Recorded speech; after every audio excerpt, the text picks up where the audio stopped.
Bob Hope was not just a celebrity. He was a living symbol of an entire century, a man whose voice echoed through radios, movie theaters, television screens, and war zones alike.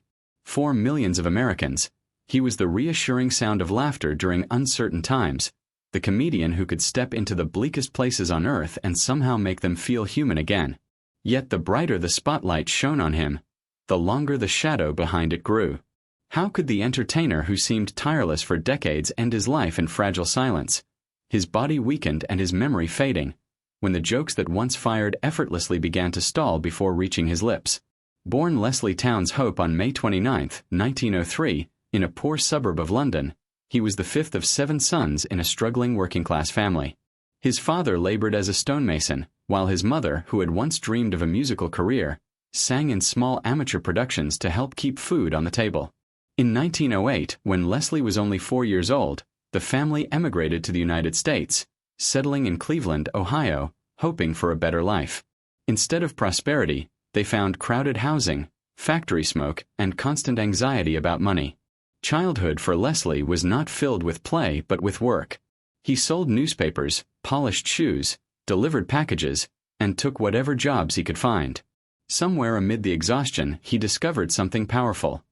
When people laughed, even briefly, their troubles loosened their grip. At 10 years old, he entered a Charlie Chaplin impersonation contest and won, experiencing for the first time the thrill of being seen not as a poor immigrant boy but as a performer. A few years later, a workplace accident left him with severe facial injuries after a tree trunk fell on him. He spent weeks in the hospital, forbidden from looking at his reflection.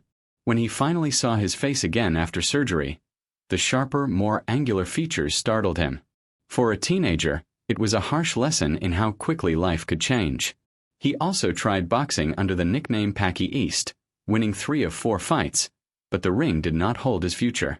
Instead, he drifted toward dance and vaudeville, dropping out of school and traveling with small touring acts across the country. The road was brutal. Cheap hotels, sleepless nights, indifferent crowds. Audiences did not care about effort, only results. If you failed to entertain them, they let you know immediately. Yet those harsh conditions became his training ground. He learned timing, resilience, and how to turn embarrassment into humor. By the early 1920s, he adopted the name Bob Hope, short, memorable, and optimistic. Success did not arrive overnight. He was booed, ignored, and sometimes literally chased off stage. But each failure sharpened him. A turning point came when entertainers George Burns and Gracie Allen encouraged him to focus on comedy rather than dance. They recognized what he had not fully realized. His mind moved faster than his feet. Radio soon transformed his career.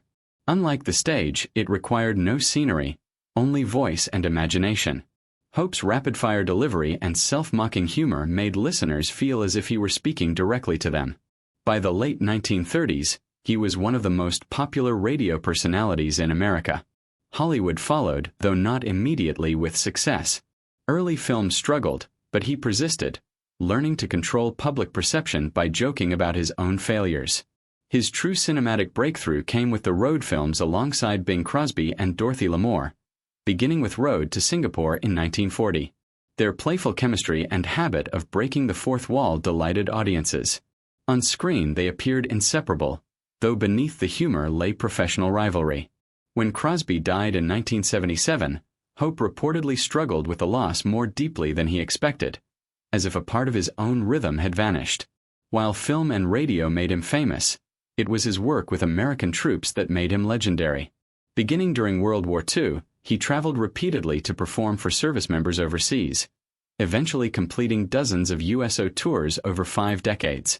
These shows were not glamorous. They took place in muddy fields, makeshift stages, and hospital wards. Hope insisted that performers never cry in front of soldiers, believing laughter was a form of strength. Yet even he broke that rule once when a comatose soldier awakened and recognized him. The moment overwhelmed him, revealing how thin the line between humor and heartbreak could be. After the war, television extended his reach even further. He hosted or co-hosted the Academy Awards a record 19 times, turning a formal ceremony into a widely watched entertainment event. Honors poured in, yet a strange paradox remained. he never received a competitive Oscar nomination. He was celebrated as a national institution rather than as a traditional actor. Behind the public image of the devoted family man lay a far more complicated private life. He married Grace Louise Troxell in 1933, but the marriage quickly deteriorated and ended in divorce the following year. Soon after, he married Dolores Reed, who remained with him for nearly 70 years and raised their 4 adopted children. Despite this stability, rumors and confirmed reports of extramarital affairs followed him throughout his career. Dolores rarely spoke publicly about them, maintaining a quiet dignity that contrasted sharply with the chaos surrounding her husband's fame. As decades passed, age began to erode the sharpness that had defined him. His eyesight weakened, his hearing declined, and his memory faltered. On stage, he increasingly relied on cue cards. Moments of confusion became noticeable, especially in television appearances during the late 1980s and early 1990s. Eventually, he withdrew from public life altogether. In his final years, he suffered from dementia, often failing to recognize old friends. The man who had once commanded entire auditoriums now spent quiet days at home, largely removed from the world that had adored him. In 2003, he celebrated his 100th birthday, receiving tributes nationwide. Even then, he attempted humor, joking about his age despite frailty. 2 months later, on July 27, 2003, Bob Hope died at his home in Toluca Lake, California, from pneumonia. When Dolores asked where he wished to be buried, he reportedly answered, "Surprise me." It was a final line that captured his lifelong instinct to meet even death with a touch of comedy. After his passing, attention turned to the vast archive he had left behind. Thousands of scripts, jokes, letters, and notes carefully organized over decades. It revealed a man who treated laughter not as spontaneous magic but as a craft requiring discipline and strategy. His legacy was not just the jokes themselves but the system he built to produce them. Bob Hope's story is not simply one of fame and decline.